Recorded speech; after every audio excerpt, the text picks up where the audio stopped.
Good morning, students. Today we are going to discuss about the last topic of Unit 2. So, in Unit 2, Part B mainly focused on the old way and new way. Old way means conventional software principles, and the new way is related to the modern software practice principles. So, both already we discussed in the previous classes. Today, we are going to learn about the last topic, that is called transitioning to iterative process. How the existing or previous process models are converted towards iterative process model. What do you mean by iterative process model? You know very well. Tell me. What do you mean iterative? Iterative means cycle, repetitions. Repetition means so the process carried like several trips, several rounds. See, this is the one simple example for to understand iterative process. In iterative process, the major activities called planning and analysis, design, implementation, and assessment. So these activities are carried through iterative model. Iterative model means each and every phase of activity performed into several rounds, several iterations.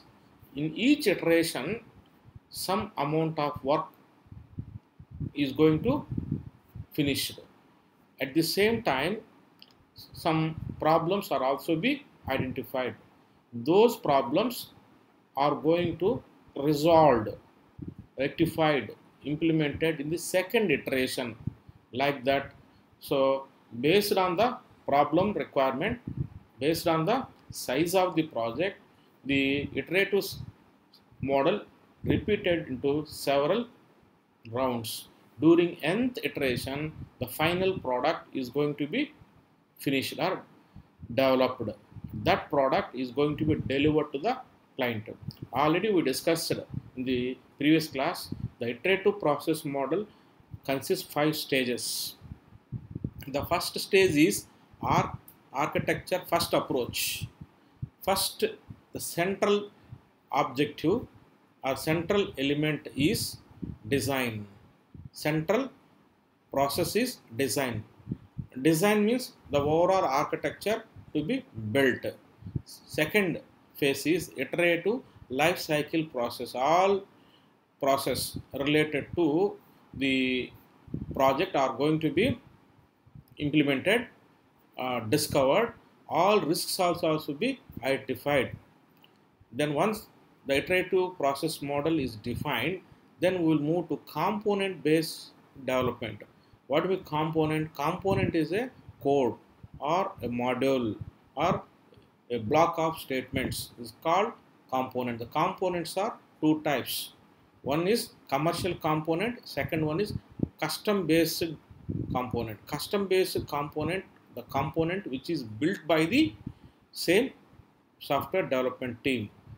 Commercial components are the components which are available from third party vendors. Third party vendor means, I will tell you one example in this occasion. Suppose you are going to develop a project.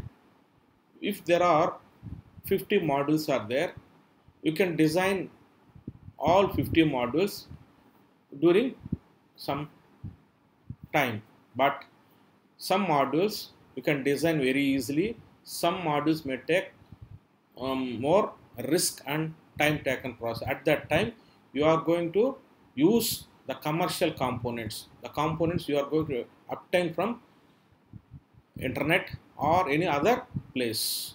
So those are called commercial components. What I am going to say is the components are two types. One is your own components. Other component, rest of the components you can buy it from other source. Those are called commercial components.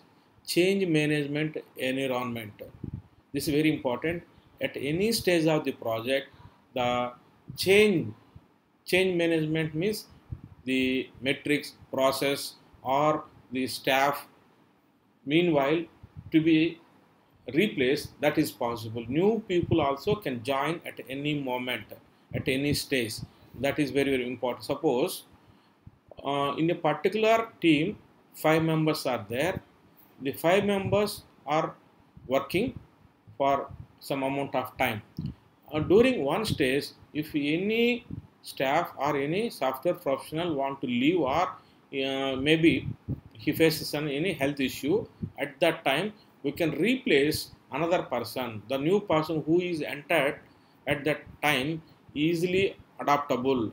He can join the work smoothly. That is called change management environment. Round trip engineering means it is the methodology. In this methodology, there are 3 types of engineering activities. One is round trip engineering. Second one is top down approach. Then third one is reverse engineering, forward engineering and reverse engineering. Reverse engineering means project is going to be implemented from solution to problem, is called reverse engineering. So round trip engineering is suitable for major software works. Okay, this already we know. Actually, today we need to discuss about transitioning into iterative process model. Once you understand the iterative process model, you can understand the purpose of the iterative process model. The main purpose of iterative process model is easily the client requirements, all client requirements can be implemented very easily because of the 5 principles. What are 5 principles? Actually, they made 10 principles. Out of 10 principles, 5 are sufficient. First one is application precedentness. Application means our requirements. All client requirements are to be analyzed or identified carefully.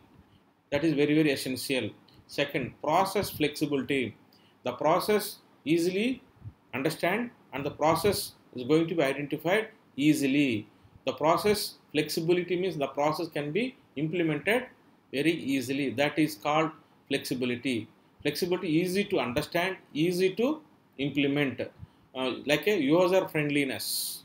User friendly, most of you know, user friendly development, user friendly environment. User friendly environment means the working environment as well as implementation facility becomes more easily. There is no ambiguity, there is no confusion. That kind of activity is called flexibility or user friendly environment. Third one is architecture risk resolution. If any risk is identified, that risk can be resolved very easily. Then third one, team cohesion. This is very, very important principle. Team cohesion means team balance, team understanding. Among the team members, there should be a strong understanding. For this, the top level software company management, they will make some recreations, some kind of games, etc. to make them to move freely, so that they can share the knowledge from other members. So software development is a teamwork, not individual work. Teamwork means 4 or 5 or 6 teams may work for starting to ending. During each stage, some kind of understanding, some kind of mutual cooperation is required. That is called team cohesion. Last one, software process maturity.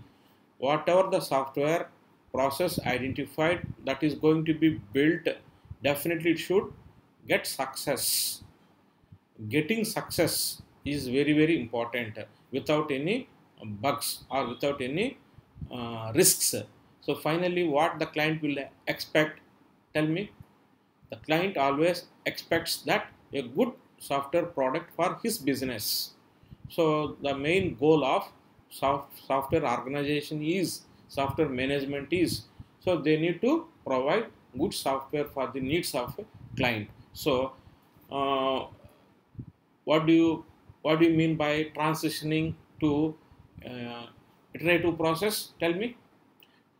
Transitioning means converting or transformation of the all existing or previous process activities are models into iterative process model. You should understand iterative process model is the best model because you can eliminate, you can identify risk, and at the same time risk can be resolved by iterative process model, because you are going to take the activities in round wise pattern, like iterations, maybe rounds, round 1, round 2, round 3, etc. Up to we will move up to nth round, n rounds. At each round you will get some output, some result. At the same time, limitations or risks are also be identified. Those are going to be rectified in the second, third coming rounds. So that is the use of iterative process model. Even for your classroom programs also, if you analyze, if you see the program once, you will understand some problems. If you implement that again in the second round, you will identify some other um, problems, and you can refine that work by going through several rounds. You can enhance, you can increase the efficiency of the program. Similarly, software also same. By taking several rounds, you can implement uh, all client requirements with a good quality product, right? So well, this is the last topic of your second unit. Understand? Okay, good.